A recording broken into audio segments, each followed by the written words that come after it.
रक्षा क्षेत्र में भारत के आत्मनिर्भर बनने की हुंकार महज कोरी बातें नहीं थी। भारत ने इस चुनौती भरे दौर में ये साबित किया कि वो जो कहता है वो करता है और लगातार खुद को मजबूत बनाने के साथ साथ आत्मनिर्भर बनाने की दिशा में ताबड़तोड़ काम भारत कर भी रहा है।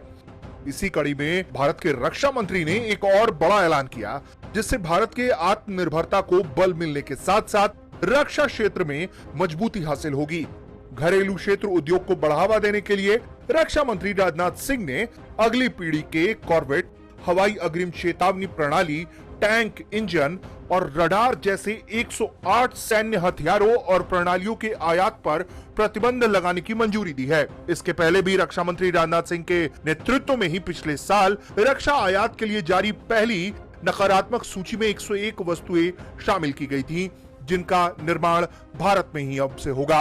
अधिकारियों ने इससे जुड़ी हुई कई अहम जानकारियां साझा की हैं। उन्होंने बताया है कि दूसरी नकारात्मक सूची में शामिल 108 वस्तुओं के आयात पर दिसंबर 2021 से दिसंबर 2025 तक प्रतिबंध रहेगा।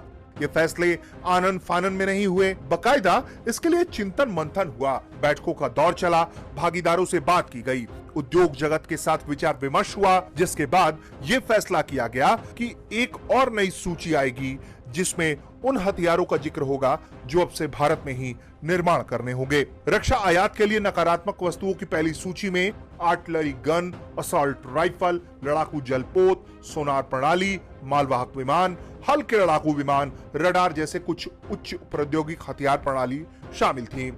अधिकारियों ने कहा कि आयात के लिए दूसरी नकारात्मक सूची को रक्षा मंत्री ने मंजूरी दी है।